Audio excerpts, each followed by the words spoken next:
எல்லாருக்கும் நமஸ்காரம். ஸ்ரீமன் நாராயணியத்துல இன்னைக்கு தசகம் 60ல 6லிருந்து 11 வரைக்கும் இருக்கக்கூடிய ஸ்லோகங்களை பார்க்க போறோம். இப்ப 5வது ஸ்லோகத்துல என்ன பார்த்தோம் அப்படின்னா, அந்த பெண்கள் எல்லாம் வெட்கப்பட்டு இருக்கிற போது அவளோட ஆடைகளை எடுத்துன்னு நீ மரத்து கிளையில போய் உட்காந்துட்ட அப்படின்னு சொன்னாரா. 6வது ஸ்லோகத்துல நீ என்ன பண்றன்னா, அவளை பார்த்துண்டு ஒரு மாதிரி நமிட்டு சிரிப்புன்னு சொல்லுவோம் இல்லையா, அந்த மாதிரி கேலியாக சிரிச்சுண்டு கோபியர்கள் எல்லாம் பார்த்து சொல்ற, உங்களுக்கு எல்லாம் எவ்வளவு அழகான கண்ணு இருக்கு, நீங்க எல்லாம் இந்த இடத்துக்கு வந்து நீங்களே உங்களோட ஆடைகளை அவாவாலோடது எதுவோ பார்த்து எடுத்துக்கோங்கோ அப்படின்னு நீ சொல்றியாம். அப்ப அந்த கோபியர்கள்லாம் என்னடா அது இப்படி நம்ம இருக்கோம், இப்படி வர சொல்றானே கண்ணன் அப்படின்னு சொல்லிட்டு என்ன பண்றது அப்படின்னு தெரியாம ரொம்ப கஷ்டப்பட்டு இருந்தாளாம். அடுத்தது அவ வந்து என்ன சொல்றா, கண்ணா அதாவது குழந்தை அப்படின்னு சொல்லி கூப்பிடுறா, நீ நன்னா இருப்பப்பா, இந்த மாதிரிலாம் எங்களை கஷ்டப்படுத்தாத, உன்னோட அடிமைகளா இருக்கக்கூடிய எங்களை வந்து ஏன் இப்படி எல்லாம் நீ கஷ்டப்படுத்துற அப்படின்லாம் சொல்லி கேட்கிறாளாம். அப்போ உனக்கு எவ்வளவு அழகான கண்ணு இருக்கு, தாமரை மலர் மாதிரி கண்ணு இருக்கே உனக்கு, பிளீஸ் எங்களோட ஆடைகள் எல்லாம் கொடுத்துடேன் அப்படின்னு சொல்லி கோபிகைகள் எல்லாம் வேண்டிக்கிறாளாம். ஆனா நீ என்ன பண்றன்னா, வஸ்திரங்களை கொடுக்கலையாம், அதுக்கு பதிலா புன்னகைய கொடுக்கற, சிரிச்சுட்டே இருக்கியா, அவளை பார்த்து ஒரு மாதிரி கேலி கிண்டலா சிரிச்சுட்டே இருக்க அப்படின்னு சொல்றா. அவெல்லாம் என்ன சொல்றா, நாங்கெல்லாம் உன்னோட தாசர்கள் தானே, அதனால எங்களோட ஆடையை கொடுத்துருன்னு என்னென்னமோ மாதிரி கேட்டு பாக்குறா. ஆனா நீ ஆடைகளை மட்டும் கொடுக்கலையா, அதுக்கு பதிலா வெறுமை உன்னோட புன்னகையை தான் கொடுத்துட்டு இருந்த அப்படின்னு சொல்லி சொல்றார். அது 7வது ஸ்லோகம். 8வது ஸ்லோகத்துல சரி இனிமே இது மாதிரி இருந்தா முடியாது அப்படின்னுட்டு வேற வழி இல்லாம ரொம்ப பரிசுத்தமா இருக்கக்கூடிய அந்த கோபியர்கள்லாம் என்ன பண்றான்னா, கைய மேல வச்சுட்டே அந்த கைய கூப்பிண்டே என்ன பண்றான்னா, கரையேறி வந்து உன்னையே சரணம் அடைஞ்சிட்டாளாம். அப்போ நீ என்ன பண்றன்னா, அவளுக்கு எல்லா ஆடைகளையும் நீ கொடுத்துட்ட. அப்புறம் மட்டும் என்ன பண்ற, நீ சந்தோஷமா அவளை பார்த்து ரொம்ப ஏதோ ஒரு அனுகிரகம் அருள்மொழியும் சொல்ற. அவளுக்கு இப்ப என்ன கிடைச்சிருத்து, ஆடையும் கிடைச்சிருத்து, கூடவே சேர்ந்து பெருமாளோட அனுகிரகமும் கிடைச்சிருத்தோ அப்படின்னு சொல்லி சொல்றார். அடுத்தது 9வது ஸ்லோகத்துல சொல்றாரு, இது மாதிரி உங்களோட விருப்பம்லாம் என்னன்னு எனக்கு தெரியும், ஏன்னா எல்லாரும் கண்ணன் எனக்கு வேணும் தானே ஆசைப்படுறா, அது எல்லாம் பெருமாளுக்கு ஏற்கனவே தெரிஞ்சிருக்கும்ல. அப்ப பெருமாள் சொல்றாராம், உங்க விருப்பம் என்னங்கிறது எனக்கு தெரியும், ஆனா அதுக்கான பதில் இன்னும் கொஞ்ச காலத்துல யமுனை ஆற்றோட மணல் திட்டுல நிலாவோட சேர்ந்து இருக்கக்கூடிய ராத்திரி சொல்லும் அப்படின்னு சொல்றார். அப்படின்னா என்னன்னா, ராசலீலை அப்ப நான் உங்க எல்லாரோடையும் சேர்ந்து இருக்க போறேன் அப்படின்னு சொல்றாராம். ராசலீலை அப்போ உங்களுக்கு நான் பதில் சொல்றேன் அப்படின்னு சொல்லி 9வது ஸ்லோகத்துல சொல்றார். 10வது ஸ்லோகத்துல உன்னோட வாயிலிருந்து வெளிவந்த அந்த அவ்வளவு அழகான சொல், அதை வந்து அவ எல்லாம் கேட்கிறா.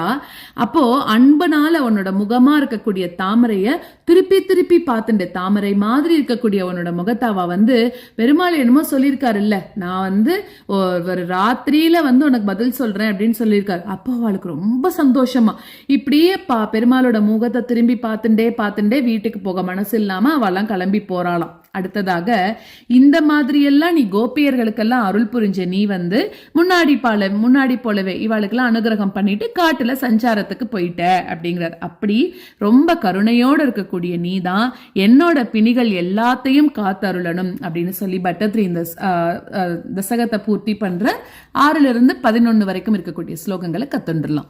இஹ தாவதுபேத்ய நீயதாம் வசனம் வ சுத்ருஷோ யதாயதம் இதி நர்ம மிருதுஸ்மிதே த்வயி ப்ருவதி வ்யாமுமுஹே வதூஜனைஹி.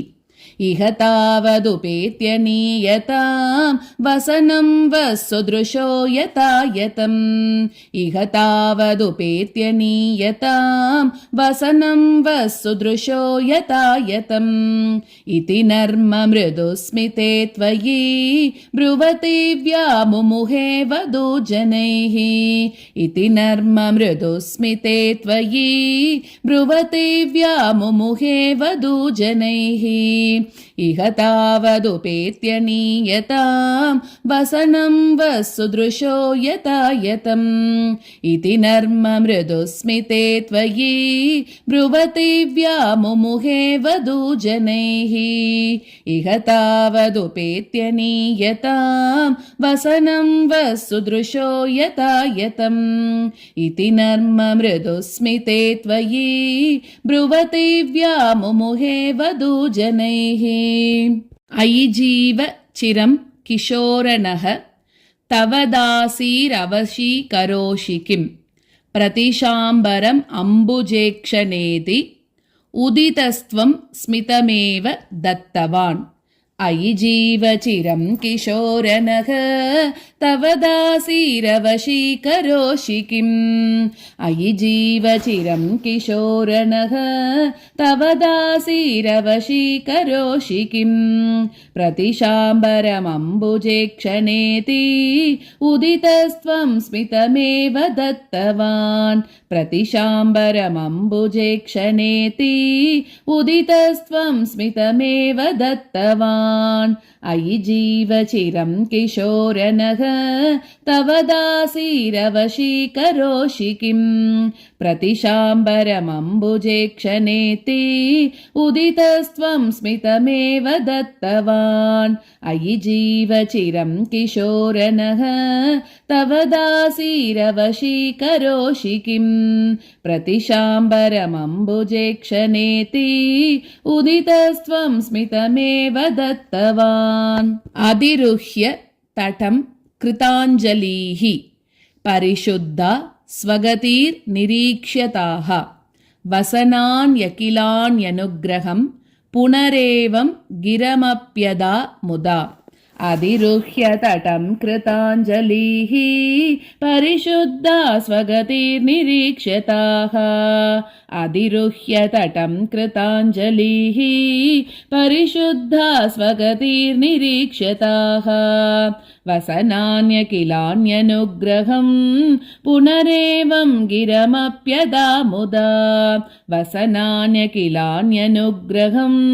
पुनरेवं गिरमप्यदा मुदा अधिरुह्य तटं कृताञ्जलिः परिशुद्धा स्वगतिर्निरीक्ष्यताः वसनान्यखिलान्यनुग्रहं पुनरेवं गिरमप्यदा मुदा अधिरुह्य तटं कृताञ्जलिः परिशुद्धा स्वगतिर्निरीक्ष्यताः वसनान्यखिलान्यनुग्रहं पुनरेवं गिरमप्यदा मुदा विदितं ननु वो मनीषितं वदितारस्त्विह योग्यमुत्तरं यमुनापुलिने स चन्द्रिकाः क्षणदा इत्यबलास्त्वमूचिवान् विदितं ननु वो मनीषितं वदितारस्त्विह योग्यमुत्तरं विदितं ननु वो मनीषितं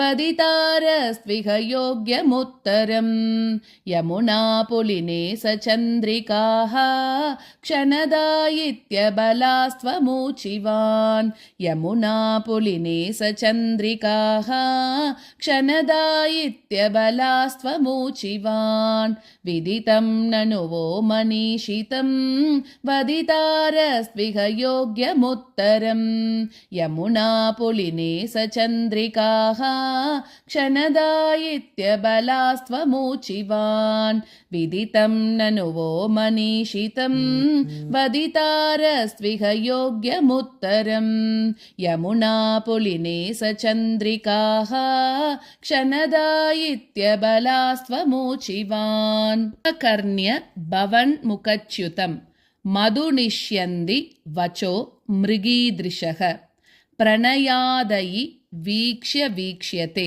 वदनाब्जं शनकैर्गृहं गताः उपकर्ण्य भवन्मुखच्युतं मधुनिष्यन्ति वचो मृगीदृशः उपकर्ण्य भवन्मुखच्युतं मधुनिष्यन्ति वचो मृगीदृशः प्रणयादयि वीक्ष्य वीक्ष्यते वदनाब्जं शनकैर्गृहं गताः प्रणयादयि वीक्ष्य वीक्ष्यते वदनाब्जं शनकैर्गृहं गताः उपकर्ण्य भवन्मुखच्युतं मधुनिष्यन्ति वचो मृगीदृशः प्रणयादयि वीक्ष्य वीक्ष्यते वदनाब्जं शनकैर्गृहं गताः उपकर्ण्य भवन्मुखच्युतं मधुनिष्यन्ति वचो मृगीदृशः प्रणयादयि वीक्ष्य वीक्ष्यते